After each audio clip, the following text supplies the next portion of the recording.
Both Russia and Ukraine are deploying some of their largest, most lethal, and most innovative weapons in an effort to break what increasingly looks like a stalemate in the East. Just what is each side doing, and will it actually have any effect? I'm Paul, U.S. Army combat veteran. Let's talk about it. Okay, so both sides are actually rolling out some of their most lethal and innovative military tech in order to thwart the other side's efforts, particularly in the East. Ukraine, according to some recently leaked footage that I literally can't show you, has deployed their Dragon's Breath drone system. And you might recall, we looked at this earlier this year, where FPV drones are mounted with thermite grenades. And these thermite systems will essentially rain down 5,000 degree molten metal that burns continuously. And thermite, if you've ever seen it, will burn straight through a engine block, definitely straight through a bunker.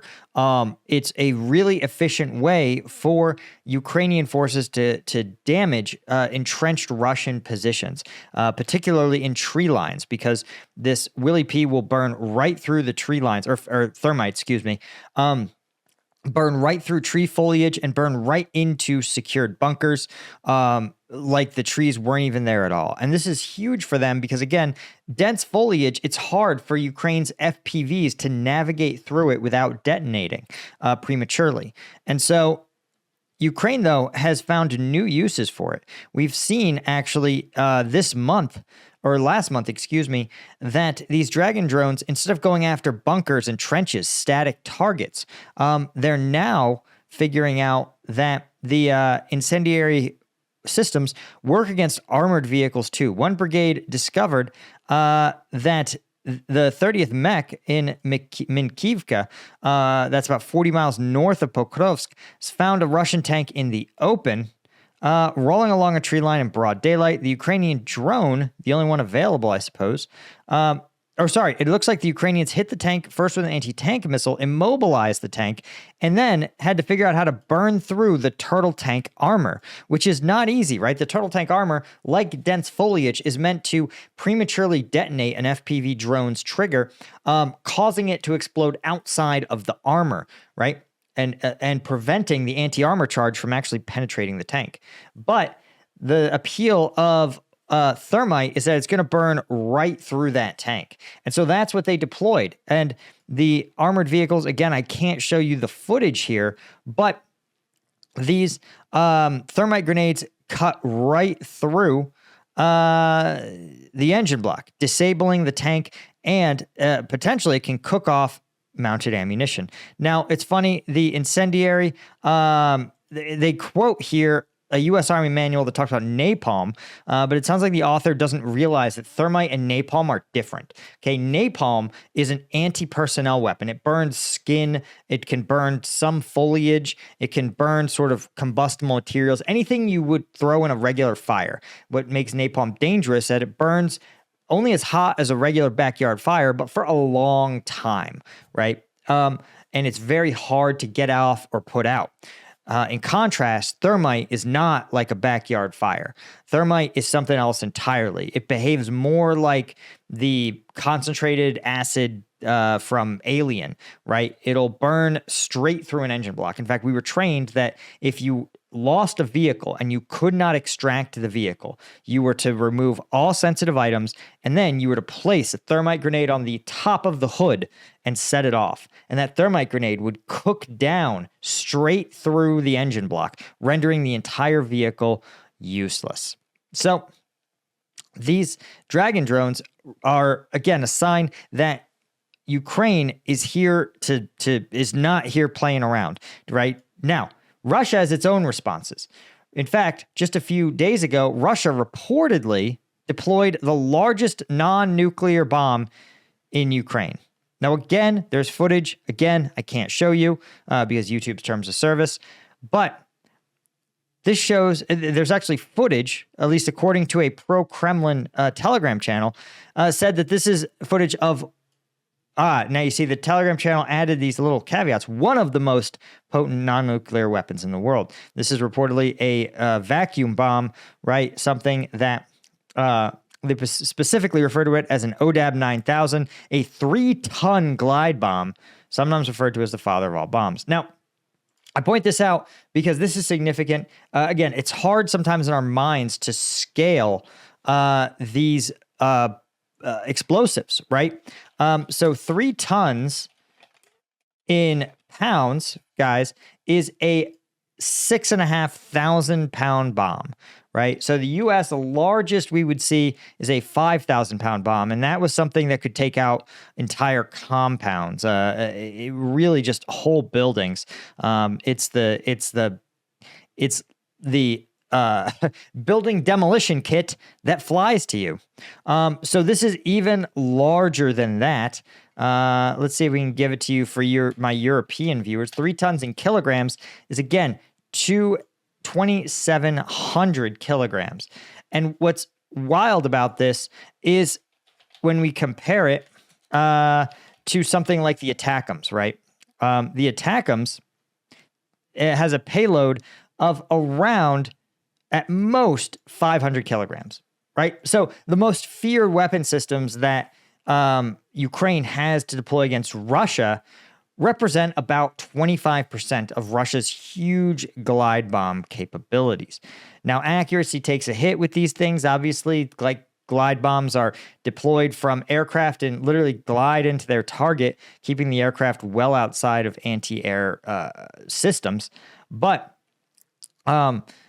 it's just a sign that the Russians are increasingly reaching deep into their bag of tricks as well, in order to dislodge Ukrainians from a lot of their positions. Again, this is reportedly in Vovchansk, somewhere, again, where Ukrainians recently conducted operations against an aggregate plant, right? Pushing the Russians out of an aggregate plant as part of kind of a symbolic victory during Zelensky's visit to the United States, in part to emphasize to U.S. partners that Ukraine is far from defeated and far from being placed in the defensive.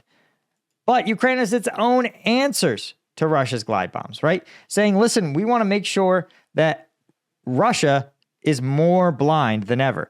In fact, Ukraine ATACMS took out a Russian long-range radar station worth $100 million.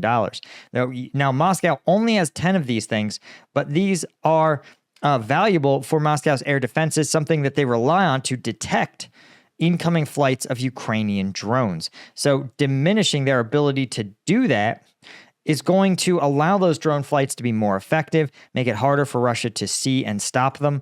And so you see this tit for tat, I think, is a sign that both sides may be beginning to believe that they are close to an end game. Now, we're going to talk about exactly what this means for the battlefield.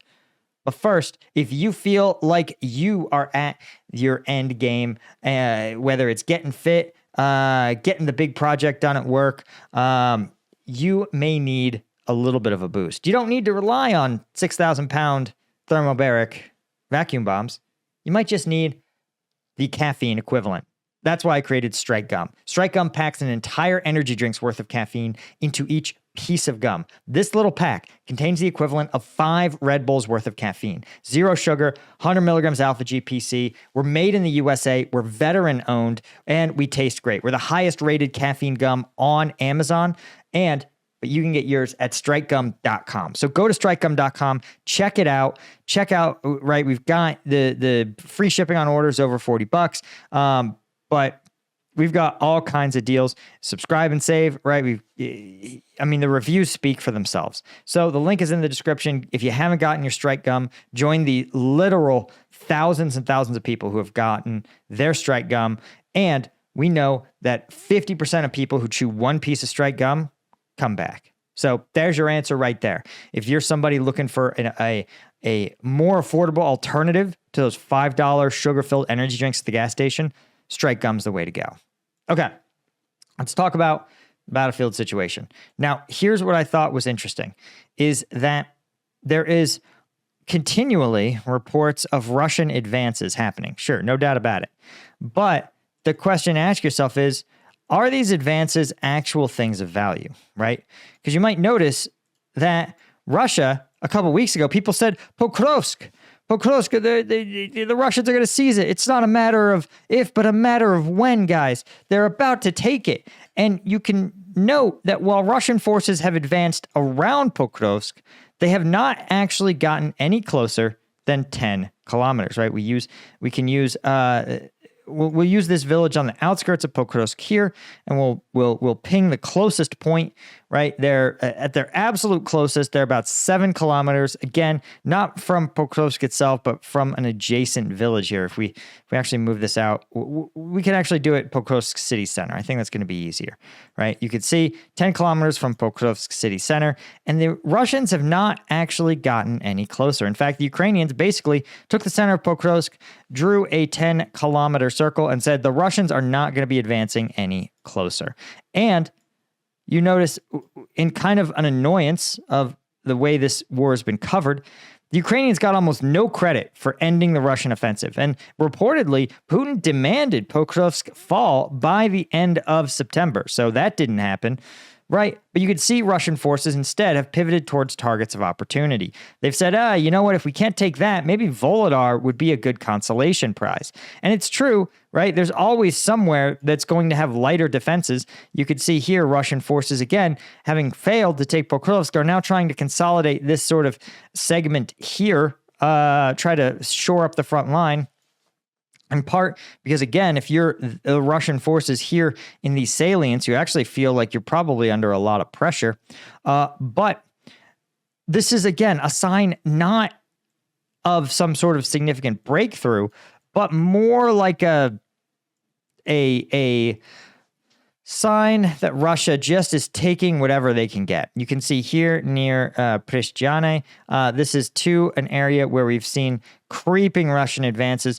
Likely the Russian forces here are trying to maybe do some kind of seizure here near Senkova and sort of bisect Ukrainian forces. But again, I'm a little skeptical because Kupiansk is a huge hub with a lot of roadways here. And frankly, these Russian forces are going to be as vulnerable as any forces here. They're going to literally, if you're right here, you have Ukrainian forces to your north, to your west, and to your south. So it's a tough spot to be in these kind of little salients. As we've talked about, they don't last very long. You can also see, again, Russian forces being driven back in Vovchansk, and they continue to sort of fail in their efforts to drive the Ukrainians back at all in Kursk. So the story here is really of I think a front line that is stable, or more stable than maybe the news would let you know. And the fact is that both sides are trying to do everything they can to gin up some sort of stalemate breaking tech. It's a little bit like late World War I, where you saw things like tanks, things like gas, things like aircraft, right? They began to evolve these technologies because both sides came to the conclusion that their only way through was not through strategic choices, but to advance the battlefield technologically to a point where these kind of breakthroughs would become possible. And this is, again, I think a sign of kind of a that we're closer to the end than to the beginning of this conflict. Anyway, guys, that's all I had. Huge thank you to the Colonel tier members like James Gerling, Steve Moran, Doug Beck, Alan Knutson, Bastian Himmerling, Brian Kelly, Dale McCombs, James Ola, Henry Roussier, and all the other ones.